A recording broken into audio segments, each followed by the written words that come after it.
दोस्तों नमस्कार। माँ भारती हिंदी मंच यूट्यूब चैनल पे आप सभी साथियों का हार्दिक स्वागत है। दोस्तों आज इस क्लास में आपके लिए वो प्रश्न लेकर आया हूँ जो हर किसी कंपटीशन एग्ज़ाम के लिए महत्वपूर्ण है और वो सिंधु घाटी सभ्यता से संबंधित हैं।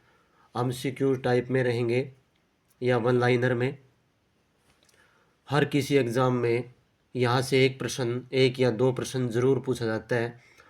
तो यहाँ से जो है कोशिश करूँगा कि एक भी प्रश्न आपके लिए ना छूटे इस टॉपिक से।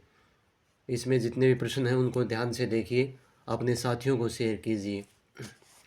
तो आइए, पहला प्रश्न हमारे सामने आपके सामने है कि सिंधु घाटी सभ्यता की खोज कब हुई थी। तो ये 1921 ईस्वी में हुई थी। नेक्स्ट क्वेश्चन है, सिंधु सभ्यता लगभग कितने वर्ष पुरानी है। तो ये है 5000 वर्ष पुरानी। हड़प्पा संस्कृति का काल कब से कब तक माना जाता है। तो ये माना जाता है 2500 से 1500 ईस्वी पूर्व। सिंधु सभ्यता कैसी सभ्यता थी। तो नागरिक सभ्यता, यानी कि नगरीय सभ्यता थी, ये ग्रामीण नहीं थी। सिंधु सभ्यता की समकालीन सभ्यता का नाम बताओ। ये प्रश्न जो है पीछे सीईटी में आया हुआ था और एक बार रेलवे में पूछा गया था, रेलवे में ग्रुप डी में। तो ये थी मेसोपोटामिया। कौन सी थी? मेसोपोटामिया, मिस्र की सभ्यता थी। सिंधु सभ्यता के 4 प्रसिद्ध स्थान बताओ। तो कौन कौन से हैं? हड़प्पा, मोहनजोदड़ो, कालीबंगा, लोथल। नेक्स्ट क्या है? हरियाणा में स्थित सिंधु सभ्यता के 2 स्थान कौन से हैं। तो ये हैं बनावली और राखीगढ़ी। बनावली और राखीगढ़ी ये दोनों हरियाणा में हैं। सैंधव सभ्यता का कौन सा स्थान मृतकों का टीला कहा जाता है। वेरी वेरी इंपॉर्टेंट है, स्टार लगा दो, छपेगा प्रश्न ये। तो ये है मोहनजोदड़ो। ठीक है ना। मोहनजोदड़ो की खोज किसने व कब की थी। तो ये की थी 1922 ईस्वी में राखलदास बैनर्जी द्वारा। 1922 ईस्वी में राखलदास बैनर्जी द्वारा। नेक्स्ट है, सिंधु सभ्यता की प्रमुख विशेषता क्या थी। तो ये थी नगर योजना। ठीक है ना। सिंधु सभ्यता की जो नगर योजना थी वो बेहद ही वास्तु के अनुसार थी। नेक्स्ट है, मोहनजोदड़ो तथा हड़प्पा आजकल किस देश में है। तो ये है पाकिस्तान में। हड़प्पा की खोज किसने की थी। ये की थी दयाराम साहनी ने। विशाल स्नानागार कहाँ स्थित है। तो ये है मोहनजोदड़ो। मोहनजोदड़ो के 2 सार्वजनिक स्थानों के नाम बताइए। तो कौन कौन से हैं? विशाल स्नानागार तथा विशाल गोदाम। नेक्स्ट क्वेश्चन देखो, स्नानागार का भवन कितना लंबा है। तो ये है 180 फुट। स्नानागार के भवन की चौड़ाई कितनी है। तो उसकी है 108 फुट। स्नानागार के भवन की गहराई कितनी है, यानी कि गहरा कितना है। तो 8 फुट। स्नानागार के अंदर तालाब का क्षेत्र कितना है। तो है 39 गुना 23 फुट। अगला प्रश्न देखिए, सैंधव सभ्यता के ईंटों का अनुपात। वेरी वेरी इंपॉर्टेंट, कई बार पूछा जा चुका है।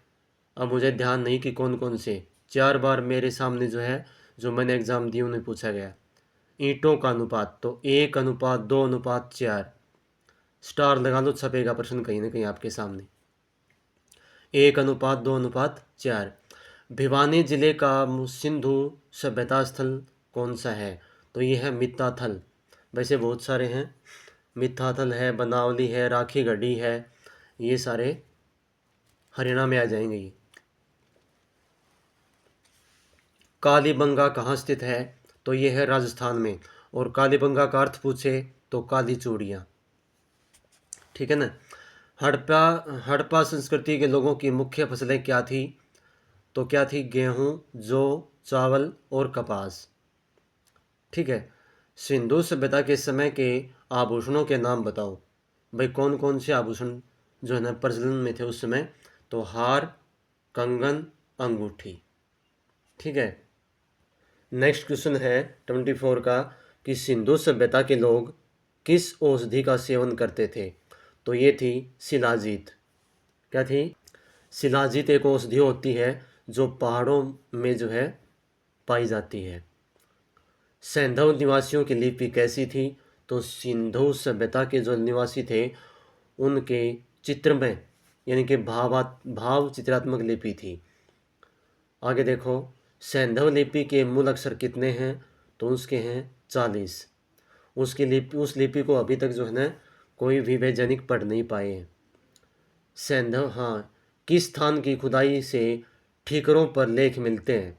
ठीकरे मतलब कोई भी मिट्टी के जो बर्तन होते थे वो जो टूट गए थे उस समय, उन पर मिले। तो वो थी बनावली में, बनावली हिसार में है। सिंधु सभ्यता के लोगों के प्रमुख देवता कौन थे, तो मातृदेवी शिव। ठीक है ना, इसकी पूजा करते थे, मातृदेवी और शिव की पूजा करते थे वो। सिंधु सभ्यता का पूजनीय पशु कौन सा था, तो उस समय था कुबड़ वाला बैल। ठीक है ना। हड़प्पा निवासी के लोग किन किन वृक्षों की पूजा करते थे, तो किन किन की करते थे, तो ये करते थे पीपल और नीम की। पीपल और नीम इनके लिए पूजनीय थे। सैंधव लोग किस पशु से परिचित नहीं थे, तो घोड़ा का कोई जिक्र नहीं आया है। घोड़ा। सैंधव निवासी किन धातुओं का प्रयोग करते थे, तो सोना, चांदी, तांबा। हड़प्पा संस्कृति के लोगों के प्रमुख व्यवसाय क्या थे, कृषि और व्यापार। दोस्तों इम्पोर्टेंट प्रश्न है, कहीं ना कहीं इनमें से एक प्रश्न जरूर छपने वाला है, क्योंकि यहाँ से प्रश्न उठता है।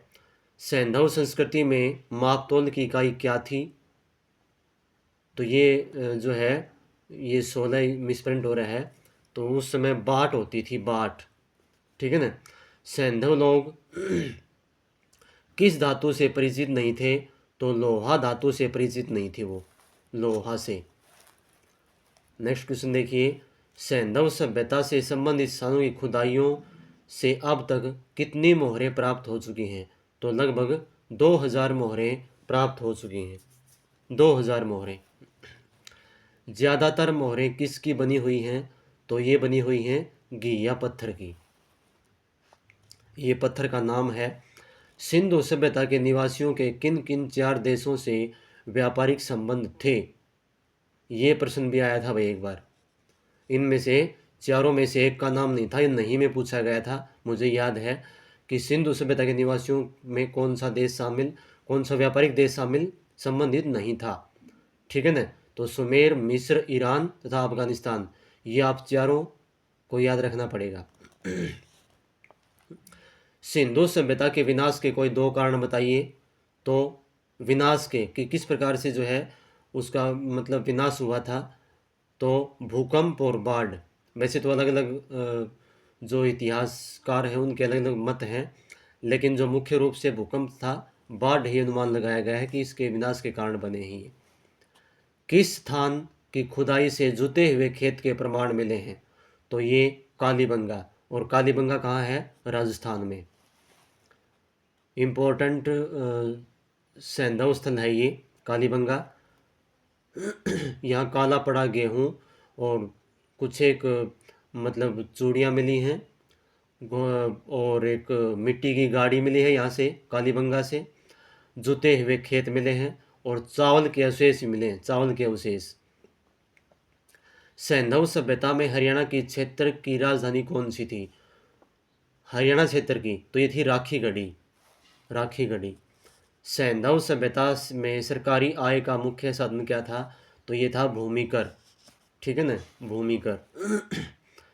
सैंधव सभ्यता में शासन का स्वरूप कैसा था, तो ये राजतंत्रात्मक था, राजतंत्रात्मक, लोकतंत्र नहीं था। किस स्थान की खुदाई से गोदीबाड़ा यानी कि डॉकयार्ड के अवशेष मिले हैं, तो ये मिले हैं लोथल से, लोथल से घोड़े के अस्थि पिंजरे भी मिले हैं। नेक्स्ट देखिए, संधव निवासियों के कोई 2 हथियारों के नाम बताइए, तो ये कुल्हाड़ियाँ और भाले। ये थे। नेक्स्ट, सैंधव सभ्यता को आर्य पूर्व नागरिक सभ्यता के नाम से संबोधित किसने किया था? तो ये किया था डॉक्टर B.N. पुरी ने। आगे है, सिंधु निवासी किन चीज़ों का निर्यात करते थे? निर्यात तो आभूषण और सूती कपड़ा, ये दो निर्यात की चीज़ें थी। अब आयात किसका करते थे? कीमती पत्थर, तांबा और श्रृंगार की वस्तुएं। ठीक है ना, तो ये थे यहाँ पे। कीमती पत्थर जो है ये आता था अफगानिस्तान से, वहाँ का मतलब कालीबंगा का अर्थ है तो चूड़ियाँ। चूड़ियाँ, कालीबंगा का नहीं, बंगा का मतलब अर्थ जोड़ता है चूड़ियाँ, कालीबंगा का मतलब काली चूड़ियाँ। किस स्थान की खुदाई से नींव में पत्थर का प्रयोग करने के प्रमाण मिले हैं? तो किस में मिले हैं? तो ये मिले हैं सुरकोटड़ा, सुरतकोटड़ा, ठीक है ना, यहाँ से मिले हैं। धातु की नर्तकी की मूर्ति कहाँ से मिली है? तो ये मिली है मोहनजोदड़ो, ठीक है ना, जो नटराज की मूर्ति है वो है। क्या सिंधु सभ्यता की लिपि पढ़ी जा चुकी है? तो नहीं पढ़ी जा चुकी है। अब तक वैज्ञानिक जो है उसको का अध्ययन करने में लगे हुए हैं। सैंधव लिपि को पढ़ने का दावा किसने किया? तो बिहार के 2 अधिकारियों ने दावा ही किया है, बाकी अभी निश्चित नहीं हुआ है। तो ये थे वन लाइनर। अब आते हैं इसके एमसीक्यूज। देखो, हड़प्पा तथा मोहनजोदड़ो की खुदाई हुई थी, तो ये हुई थी 1922 ईस्वी में। सिंधु सभ्यता का काल माना जाता है, कब माना गया है? तो ये माना गया है 2300 से 1500 ईस्वी पूर्व। अब आगे, सिंधु सभ्यता किस प्रकार की सभ्यता थी, यानी कि ग्रामीण थी या नगरीय? तो ये थी नगरीय सभ्यता। कौन सा स्थान सिंधु सभ्यता से संबंधित नहीं है? तो हड़प्पा है, मोहनजोदड़ो भी है, चन्हूदड़ो है, नारनौल नहीं है। ठीक है ना, नारनौल महेंद्रगढ़ में है, ये हरियाणा के, वहाँ पे कोई भी जो है हड़प्पा स्थल नहीं है। सुतकोर्ण स्थित है, तो कहाँ है ये है अरब सागर के तट पर, अरब सागर के तट पर स्थित है ये। हड़प्पा व मोहनजोदड़ो की खुदाई के समय पुरातत्व विभाग के अध्यक्ष कौन थे? तो ये थे दयाराम साहनी, राखलदास बनर्जी, माधव स्वरूप वत्स और सर जॉन मार्शल। तो ये थे सर जॉन मार्शल। सिंधु सभ्यता मिस्र से भी अधिक विस्तृत अपने अंचल में समाये हुए थी, यह कथन किसका है? तो किसका है? ये है डॉक्टर A.L. बाशम का। ठीक है ना। सिंधु निवासी किस धातु से परिचित नहीं थे? तो ये प्रश्न पहले भी आया था, तो ये लोहे से परिचित नहीं थे। नेक्स्ट है, सिंधु निवासी किस पशु से परिचित नहीं थे? तो ये घोड़े से परिचित नहीं थे। हाथी, बैल और बंदर ये मिले हैं। आगे देखो, सिंधु सभ्यता से मिले आभूषणों की तुलना किस विद्वान ने लंदन के जौहरियों के से मिले आभूषणों से की है? तो ये की थी सर जॉन मार्शल ने। विशाल स्नानागार कहाँ स्थित है? तो ये मोहनजोदड़ो में स्थित है। भोजन से पहले स्नान करने की प्रथा आधुनिक हिंदू धर्म में सिंधु सभ्यता से ग्रहण की गई प्रतीत होती है, यह कथन किसका है? तो ये है किसका? मार्टिमर व्हीलर का। सिंधु सभ्यता और आधुनिक हिंदू धर्म का एक आंगिक संबंध है, यह विचार किसका है? तो यह है R.C. मजूमदार का, R.C. मजूमदार। सिंधु सभ्यता की सबसे प्रमुख विशेषता थी तो सड़कों का समकोण पर कटना। आगे है, सिंधु सभ्यता से संबंधित अधिक मोहरें मिली हैं, कहाँ मिली हैं? मोहनजोदड़ो में।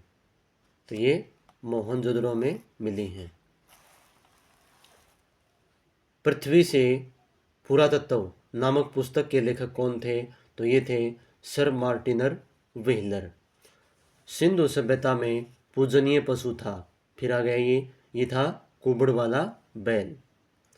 आगे है, सिंधु निवासी निम्नलिखित में से किस देवता की पूजा नहीं करते थे?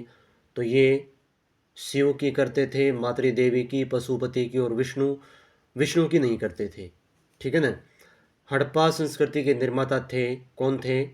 तो ये द्राविड़ माना गया है, द्राविड़। हड़प्पा सभ्यता किस सभ्यता की समकालीन नहीं थी? तो ये मेसोपोटामिया का जिक्र आया है, नील घाटी सभ्यता का जिक्र आया है, रोम दजला फरात की सभ्यता का जिक्र आया है। रोमन सभ्यता इसकी समकालीन नहीं थी। किस स्थान की खुदाई से जुते हुए खेत के प्रमाण मिले हैं? तो कालीबंगा से। सिंधु सभ्यता के अवशेष नहीं मिलते हैं। कहाँ नहीं मिले थे? तो ये मध्य प्रदेश में नहीं मिले हैं, पंजाब में मिले हैं, हरियाणा में भी हैं, मध्य राजस्थान में भी हैं। कौन सा भवन सिंधु घाटी सभ्यता से संबंधित नहीं है? तो ये पिरामिड नहीं है। ठीक है ना। हड़प्पा सभ्यता के लोग जहाज निर्माण कला जानते थे, इसका पता चलता है। तो ये मोहरों पर जहाज के चित्रों से, उनकी जो मुद्राएं थी, मोहर थी, उन पर जहाज के चित्र थे। ठीक है ना। उनसे पता चलता है कि वो लोग जो है जहाज निर्माण कला जानते थे। हड़प्पा संस्कृति का पता किस नगर की खुदाई से चला है? तो ये चला है मोहनजोदड़ो की खुदाई से। तो दोस्तों ये थे आज के सिंधु घाटी सभ्यता से जो है संबंधित प्रश्न। कुछ एक और बचते हैं, वो जो है और करवाऊंगा आपको, उसका पार्ट 2 रहेगा वो। ये पार्ट 1 था। तो उम्मीद करता हूँ कि अच्छे प्रश्न आपको जो है ना लगे होंगे, और कहीं ना कहीं में से 1-2 प्रश्न देखने को मिलेगा। तो अपने साथियों को शेयर ज़रूर करना। जिस साथी ने सब्सक्राइब नहीं किया चैनल को, वो सब्सक्राइब ज़रूर कर लें।